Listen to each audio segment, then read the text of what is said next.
Welcome back everybody, Automotive Inc. Today we're going to talk about the GM fifth wheel gooseneck prep package. That is the frame with the 5 stamped holes in your bed liner that you can get. It's a very useful item to have on your truck. So if you're ordering a new GM truck, I encourage you to get it because the cost of the package with the hitch, the wiring for the in the bed for the 7-pin and 4, and the bed liner is almost as cheap as just getting the bed liner.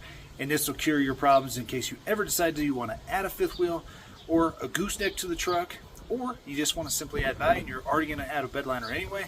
This is the way to go. So this package is $10.90. I have a separate video on what it is exactly. We don't use the gooseneck hole at all.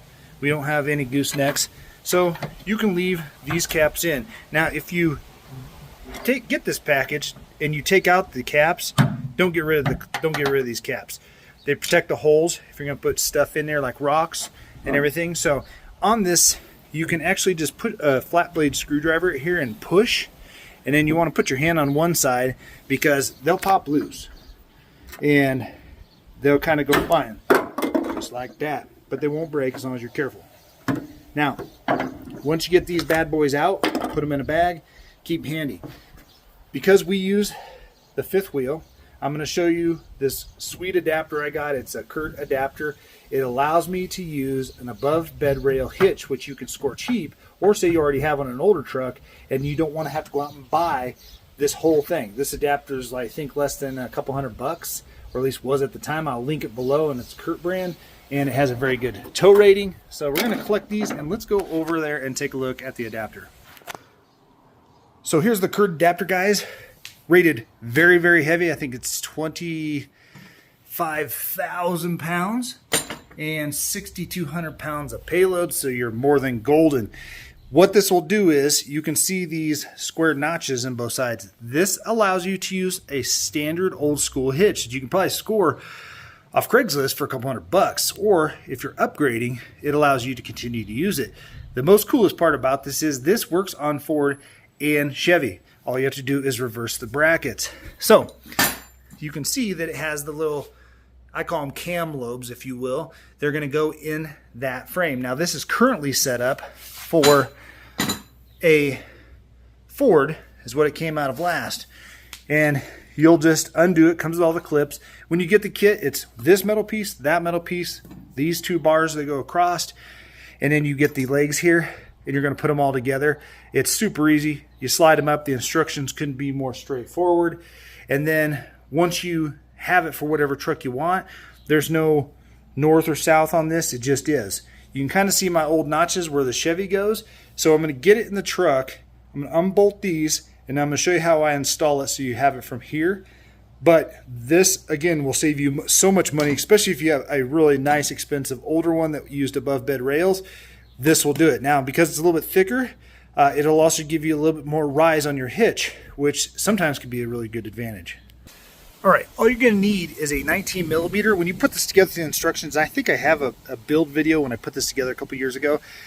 You can see it's held up well. Even with this riser in my thing, I can still close my tonneau. And you're going to take a 19 and remove these carriage bolts. And once you get that off, then you can lift the bars out here and set them aside, because we're going to flip these around and then line it up with our holes. All right, so from here, you're just going to do it like this, nice and loose. And then you want these to be tight enough. There's not a lot of wiggle room. So if you need to undo your cotter pin here and tighten up the nut, you can. However, as long as it's tight, you're golden there. So I mean, you can try and get them super tight, but this isn't going to move, so it doesn't need to be too tight. But obviously, you don't want this super loose. So we'll probably take the cotter pin out, tighten these up a little bit. We're going to do the same over here by dropping that piece in here. Then we're going to lay the bars back in it. All right, so took out my cotter pins, guys, and you basically open the clamp and you just kind of turn it. So now we have really nice pressure. It's not wiggly well. Now we're going to stick this back in, and that's going to be as tight as it's going to need to be. You do need to have enough. You don't want to be beating these in with a hammer. So we got them nice and tight now, so they're not flopping kind of like these ones were. And again, that's just because the Ford system's a little bit different. So again, you'll pop this out. If it's your first time, you can just adjust it with putting this in the first time and not even worry about it. But if not, you can bend these out and do it again. So we're going to bend those out and get this tightened down a smidge. All right, so to go from the Ford to the Chevy, it's about 2 different turns. So now we got these adjusted. We're going to slam the pins back in, mount the bars, and it is going to be turned into a Chevy adapter versus the Ford. All right, now we got those adjusted. You can see they're not moving anywhere. Then you can feed your locking pin back through here, through these 2 holes. It's going to go through this piece of metal right here and into the other handle, and then you just clip it. And then from there, all you're going to do is take your bar, set it in there, and then we're going to line up the carriage bolts. And the thing I like when it's in the Chevy mode versus the Ford mode out there, it does take up that extra room. Well, now we have this little area, which on the Chevy mode, it's perfect for holding a gas can in, or something you don't want to slide around because it can sit there while you're traveling, as long as it doesn't stick up and interfere with your turning. It's really sweet.